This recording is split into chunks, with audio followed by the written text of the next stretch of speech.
Hello everybody, it's Business and welcome back. It's time to cover a work in progress ship, the Alaska. I know this has probably been the most anticipated ship on, well, as far as the NA server is concerned. It's certainly been one of mine for the entire time that I've played this, but it is listed as a large cruiser, heavy cruiser, and battle cruiser. It doesn't matter, it's all the same result. So you guys can argue as long as you want about that, it doesn't make a difference. It's a ship, and it's part of the cruiser class. So I do want to point out that this is all subject to change. Everything that you see as far as the stats are concerned, which may or may not adjust how it's played. This is the fourth iteration of the Alaska, or at least the fourth time it's been tested, and I don't really expect anything to undergo any drastic changes, but hopefully not, because I really like where it's at right now. So running double rudder shift and main battery reload for the final slot there, running hydro, and that gives us 5 kilometers for the detection of ships and 4.37 when you stack vigilance on it like I do, because, well, you'll see why. So I also run radar, and that's standard fare for this tier for the US. 35 seconds, pretty decent range. It's like, I think it's 9.45, and also do have a heal. You can see the other stuff here. I personally don't think there's really a lot of reason to go with the spotter aircraft, simply because of how fucking slow these shells are. And it's not really the strength of the ship. Again, we'll see. So the repair party, it doesn't really feel like it's all that strong. Even within the India Delta flag, it just doesn't feel like it repairs a lot, But maybe that's just me. So as far, or maybe the damage I take, I don't know. So as far as the captain skills are concerned, I run expert loader because shell choice is a huge factor with this ship. As of course I already said, vigilance, superintendent, adrenaline rush, concealment expert, high alert, basics of survivability. It's basically, the way I have it built is to be geared to stay within a sustained fight and to keep fighting for as long as possible, but dishing out as much as possible as well. So the side armor here, and by the way, it's 27 millimeters fore and aft on the armor for the deck and the bow.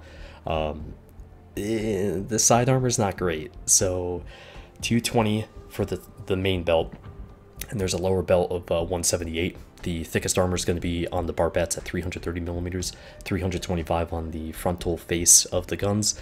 If you want to mess this ship up, the best thing you can do if you're in a close quarters engagement is go for those turrets. You will disable them and or destroy them, and this ship without the guns might as well be completely castrated.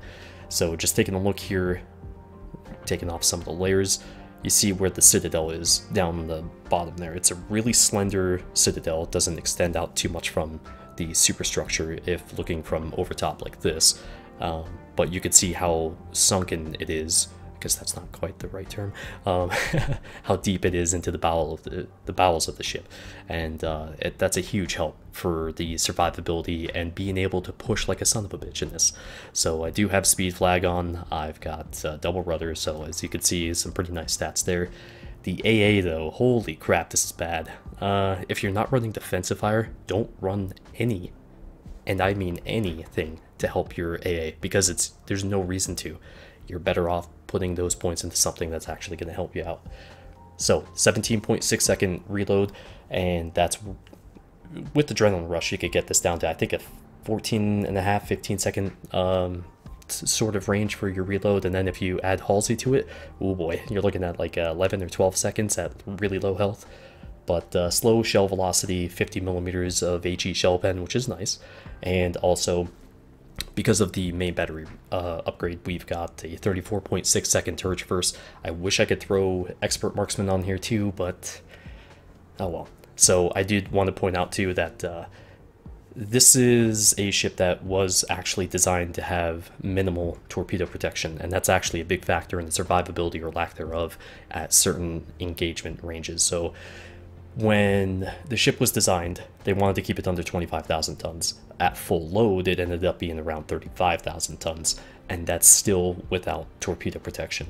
So the thing about that is, max damage is basically what you're going to be dealing with all the time when you get hit by torps. You are also going to be very vulnerable to shells that are fired from afar. So the biggest salvos that I've taken, well, 3 of the 4 biggest salvos I've taken, which were actually all 4 of them were 30,000 damage, have been at long range and having those shells come down. So again, survival build here. That one, the flooding recovery and the India Yankee here, combined with the high alert and basics of survivability, means that I can let fires burn. Oh my god, it's so nice. Keep me alive for a bit longer, let me choose when I want to use those consumables at a more critical moment. But yeah, so again, work in progress. What you see can change, but this is my gameplay, and I'll go over some stuff here as we go. Alright, so where do we start with this ship? I'm gonna let a lot of, you know, good stuff go on here. Basically, there's a lot to talk about with this ship, and I think the main thing that I need to discuss, the first and foremost issue, are expectations. Because people are gonna see a lot of the stuff that is happening in streams or YouTube, and they're gonna be like, oh shit, okay, wow, they can really dish out some hurt. Can it though? The guns are inconsistent. So yes, that salvo should have been further up. I totally misjudged the speed there and shell travel time, so those shells, I wanted those to land more towards the underneath the conning tower. You know, easiest place to probably get some citadels or the front turrets, but regardless, expectations I think are going to be a real problem with the ship when it gets released wide. And I just want to throw this out there too. I have no idea when it's coming. I have no idea what it's going to cost all of us. I have no idea. Data mine stuff is not confirmed and official, so until they tell us, cool. And it's just speculation, so don't worry about it until they actually announce it. And no, I don't know when any of that's happening, as always. So when it comes to this though, it's you know, the expectation of doing damage is, I think, going to be such a problem for people to get over, because they see these 305mm guns and they're like, oh shit, I can do all sorts of stuff with that. Yes, but it's not a ship that's really geared for that. It has that potential. Yes, every ship has damage potential. However, this is about propping your teammates up, securing a flank, and just being in the right position to make stuff happen. This is an action ship in the sense of, you know, a chance of success as opposed to doing the damage. And these shells do so damn well against the Germans. You're going to see that throughout the video, by the way. I just think that people, I think they're really going to think that it's, you know, some damage farmer, and that's the fucking last thing this is. It doesn't have the DPM for that. It has all the things in place, all the pieces of the puzzle to make for an aggressive ship, to be able to push in and get shit done. And I'll be damned if this game doesn't need that, but it's all about whether or not your teammates are going to do that and help you out. And you will see a couple times here where I'm pretty much alone, and well, there's one very clear instance where I'm alone, and you know, dealing with multiple targets, you know, in a pretty significant engagement, and it just keeps on trucking. And the survivability of the ship is amazing, and I love the fact that it's forgiving without making it stupid, if that makes sense. So like when the German battleships came out, you know, they still are as durable as they were back then. It's just, you know, some different things are going on, of course. So we're looking at the German ships back then as being fantastic for pushing, and now that's not how the game really is, so they seem weaker.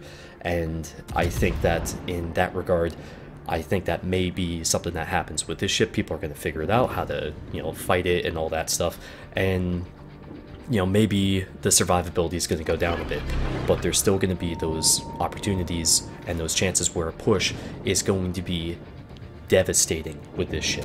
And I live for those in this game. That's what makes me so excited to play this game, and why I keep coming back is because I think that's where skill shines. The positioning, the understanding when to push and when you have those opportunities to punish the hell out of people for being complacent and for doing very little, if anything at all, and just adhering to the meta of spamming and reversing. There's so much more you can do in this game, and with a ship like this, that it's, I mean, to me, this is an inspiring ship, and I'm really excited by it. But I just don't know if it's going to fit into the game at large when players get to it. So you see Krigor over here, who's also testing out the Alaska, and I thought he was, I didn't know he was going to beach, so that last salvo, that kind of sucked. But pay attention to the shell arc here and beautiful dispersion. That's the type of arc that you need to be able to get citadels against this ship.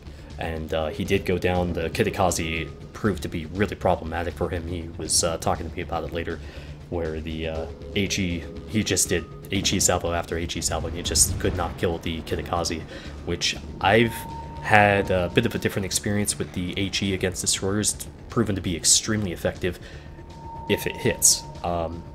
Dispersion gets a bit wonky sometimes, and that's been my downfall in a couple matches.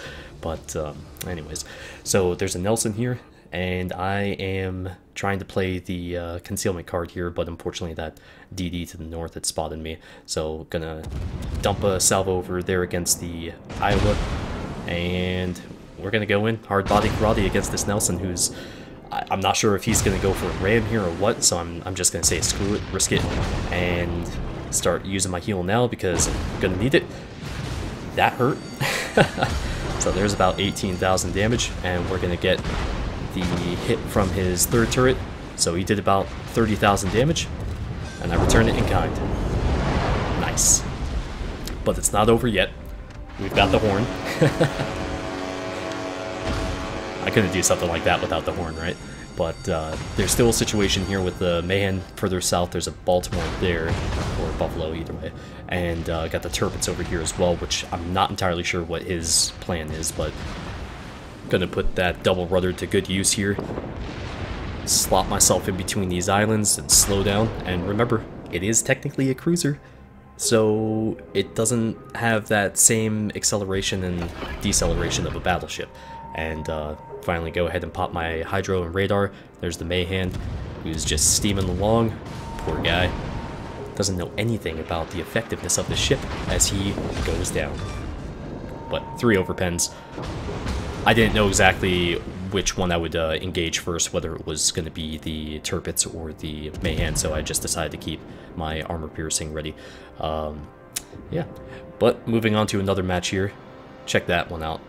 That forwardmost shell managed to somehow get a Citadel at range against the Bismarck, so that was curious. But in the next video that I have for that, well, anything that features the Alaska, I will show you some of the other ships I've Citadeled, and I think you'll be surprised by that, actually, including the amount of Citadels on one particular ship. But we'll get to that eventually. So managed to get another salvo there with the Citadel against the Worcester. So at this point, I just want to throw this out there. This is a total disclaimer here. I'm simply testing the AP here. I know I could easily switch to HE and finish this fight off, and it does, actually it bites me in the ass pretty considerably. I have to test all sorts of things, and this is not something I would have done in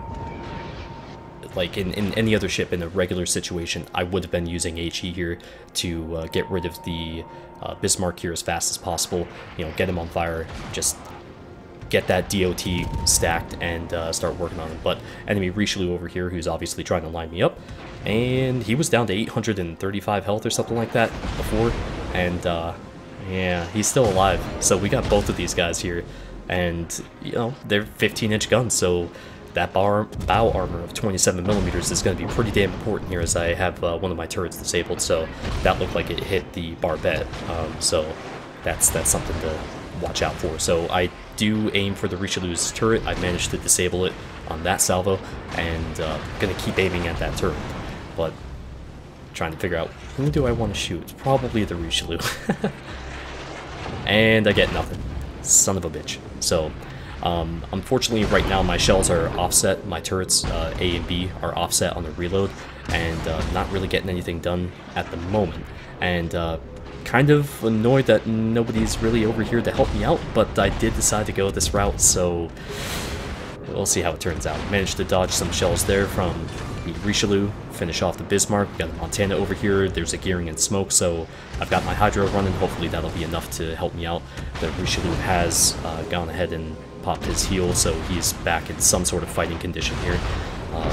Luckily, most of those shells just did nothing, and look at that.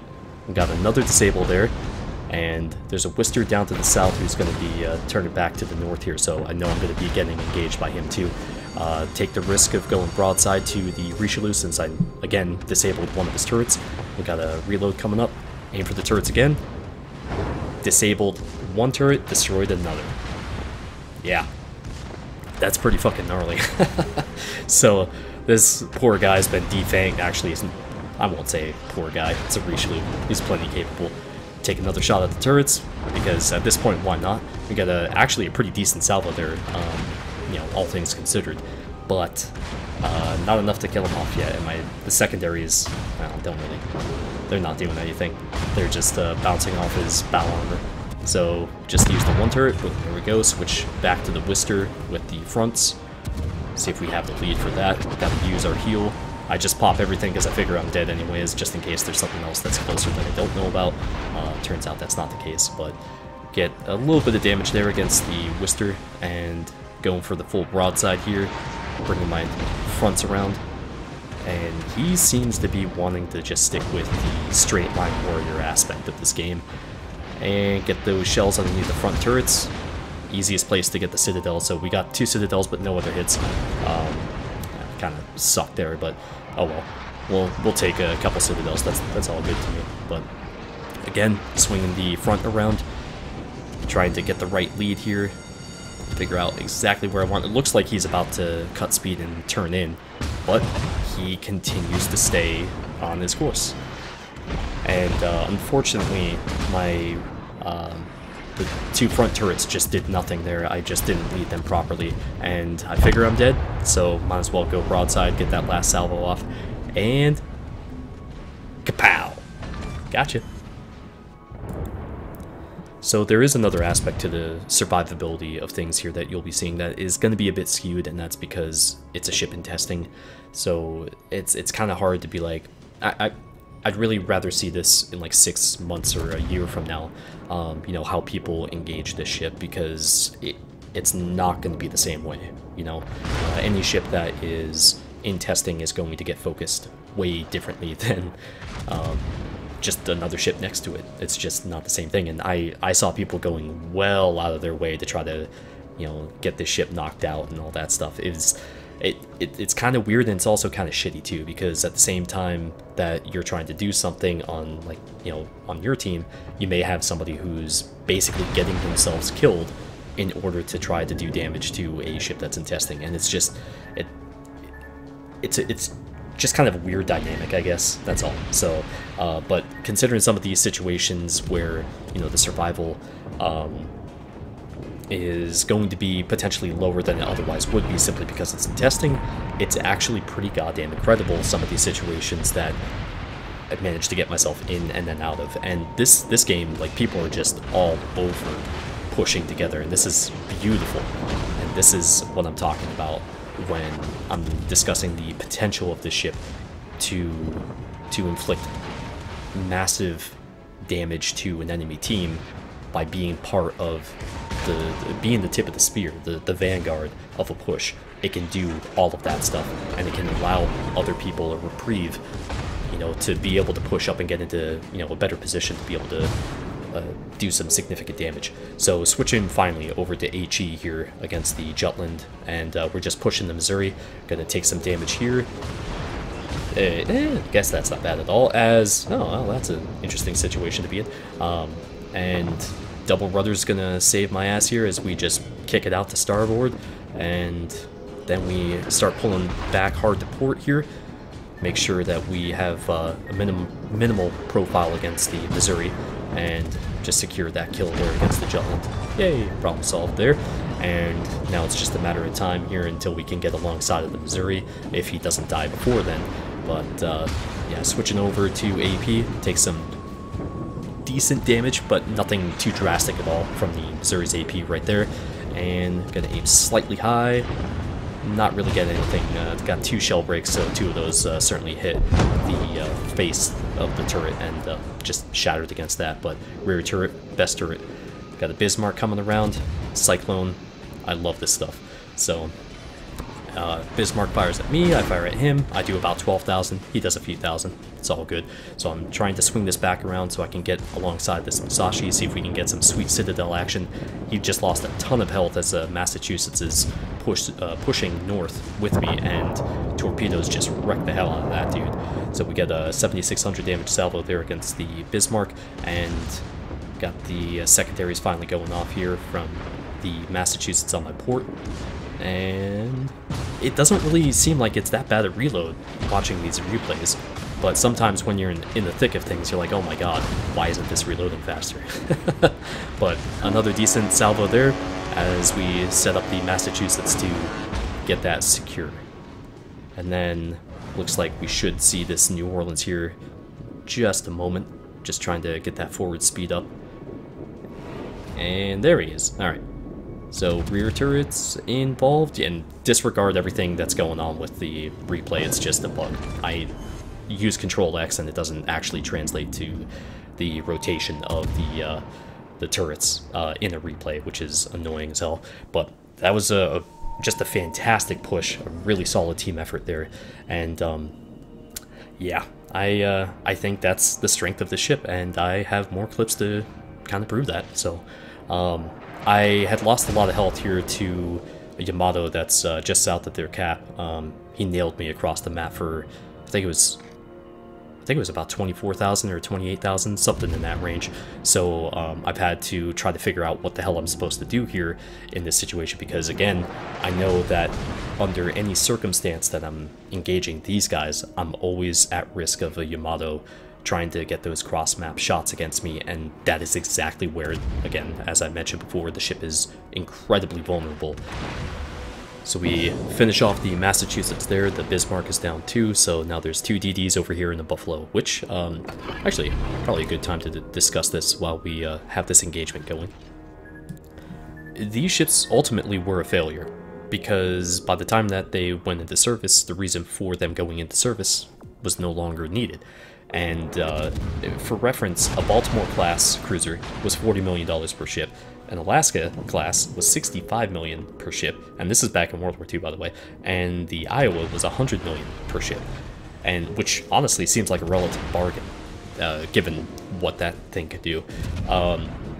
And just to put some stuff into perspective here, the Baltimore class had the Mark 15, although the Baltimore itself had the Mark 12, 8-inch 55 caliber guns that fired a 335-pound shell out to a max range of 17 miles. The Mark 18 armor-piercing shell from the Alaska weighed 1,140 pounds and could be fired out to 21.8 miles.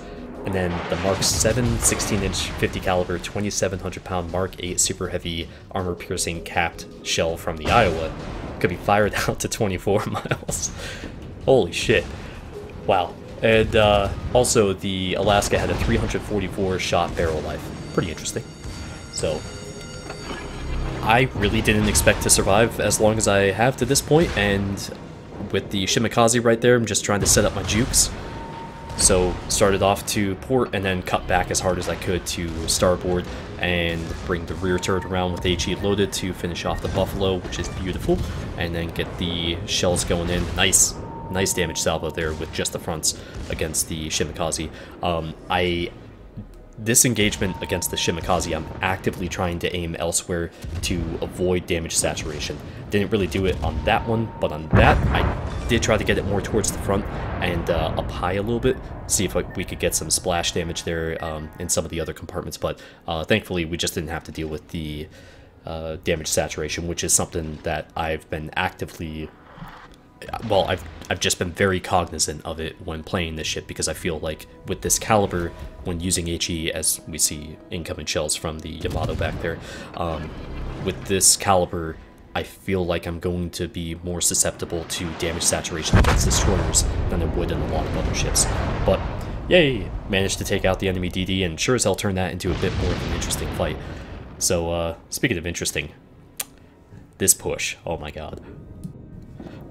So, 3,500 damage, 7 minutes in. Let's change that. Remember how I was talking about the inconsistency of the guns? That's one of those situations. Definitely not the results I was hoping for or expected, so that was disappointing, but get another chance to step up to the plate here, get our fronts off. I thought I had my rears in there, but oh well. Again, pretty weak on the damage side of things, but we are pushing him into the line of fire from other ships that are to my right here, and oh, he didn't want to turn his turrets and anticipate much of anything there, so that's cool. Get rid of that guy, so another 6,700 damage on the Monarch, and now that Monarch is having to face the allies that I have to the north. So there's Des Moines off to, well, just ahead of my bow, and Shimakaze that way as well. I'm pretty much trying to just stay angled towards those for now until I can be sure that this Monarch is going to go down. And got a sub 10,000 damage salvo, but still, whatever, it's a chunk of damage. The Des Moines is being flushed out of his position by me moving forward. The Shimakaze is coming forward along with the turrets as well. And it looks like he's still engaging other people, so I'm going to go ahead and throw my shells down against the Shimakaze. I'm keeping AP loaded here simply because of the fact that if the opportunity arises against the Des Moines or the Turpits to inflict maximum damage, I want to take that chance. The Shimakaze is spotted. The best I can hope for right now is simply keeping him lit and getting shells on him from various sources, including my own. But managed to get, well, solid 12,000 damage salvo there against the Turpits. We have the Hydro running, so I'm not making any sudden moves here because I want to give myself the best chance at avoiding the torps if he's launched them, and it looks like he is doing it right there. But get another AP salvo in there for 22,000 damage. That was a nice surprise. So 7 shell pens, 2 over pens, and the Shimakaze is coming back around to cross in front of the Turpits. The Des Moines is trying to get his front turrets around while staying angled to my teammates in the back, and I'm trying to pull off to the left as fast as I can as we finish off the Shimakaze, because the starboard side torps are the ones that I know for a fact are still loaded from the Turpits, and I want to try to keep on his weak side, because I'm pretty sure he launched torps earlier at some point. But anyways, get a Citadel there against the Des Moines, and that's where the super heavy shells from this, the great angles really come into play as we take another chance here. Let's see if we can get this in front of the island ahead of the Turpits, and we're just taking a beating from these guys. Another 15,600 damage against the Turpits. That's no joke. So got our heal coming up here, our repair party, and still just taking a lot of shit from the Des Moines, just trying to bring my front turrets into play.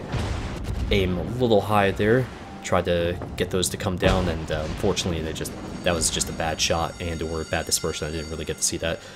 Bring the rear turret around, see if we can send a shell down his long axis and get a Citadel, but we did disable his rear turret, so that's worth something. And get our front turrets involved, another 18-6 there, and he is down, so now it's just me and the Turpits. I've got a full battery coming up here, and unfortunately, so does he. So as we trade big boy shots here, I'm left with almost nothing. We had 3,500 health to start that engagement. That is what this ship can do. And with just a little bit of support there, we managed to really turn this game around. Almost. So the Yamato, the Musashi is just ahead of me here. He's got most of his health, but most likely having some issues there with his damage control party and his repair party. So managed to get a Citadel at pretty good range there against the Eddy. Really wanted to knock him out there on that salvo, but turns out that Kitakaze is going to screw up my plan to hit these guys from the south and hopefully just make them go into a panic. So I wasn't really expecting him to show up where he did, so we do get a couple overpens there, so about 1,700 damage, and then managed to get another overpen. Well, because it's a pen, it still qualifies as a overpen in terms of damage. So got a few thousand health off of him, but not enough to kill him. So in this point, I'm trying to figure out what the hell I want to do and see if we can bring this back. My main concern, as we see the torpedoes from the Kitakaze, is that the Kitakaze is simply going to run. That's all he has to do. The time and the points differential, there's no way we can win without having, like, killing everybody, essentially. So I was really hoping to catch the Kitakaze in the open water here so I could dump another salvo against him, and it looks like our Musashi is just losing a ton of health under this focus fire. They still have a Bismarck, and that's probably the biggest danger that we're facing here, as I popped my Hydro a bit late, and I'm not really sure if I could have changed anything, but I almost get out of it. Almost. If I had started accelerating like a half second earlier, I mean, yeah, that probably would have saved me, but son of a bitch. And that's the match, unfortunately. But the thing is, you know, I mean, if you saw the score, the team score, when we just started that push, the game was basically over anyways, and we turned this around, you know, with some good help from those guys there. They did hang back a bit more than I would have liked, but at the same time, it did still happen the way it happened, so awesome. But, you know, I know people are going to have some wildly different opinions with this particular ship, and I just hope this is a fair representation of what it can be capable of with the right positioning, the right setup, the right situations, and all those variables lining up to give you a chance to make something happen. And to me, a ship that allows you to really just do your thing is probably a good ship. And I feel that in its current state, that's where we're at with the Alaska. I have no idea if there's any intention on changing it, or what could be changed. I hope the mobility of it is not touched. But, you know, this ship has utility, durability, and capability. It's all there. It's just a matter of learning how to coax it out of it and find the situations that make it work. But thank you for watching today, guys. I will see you back here for more next time. Take care.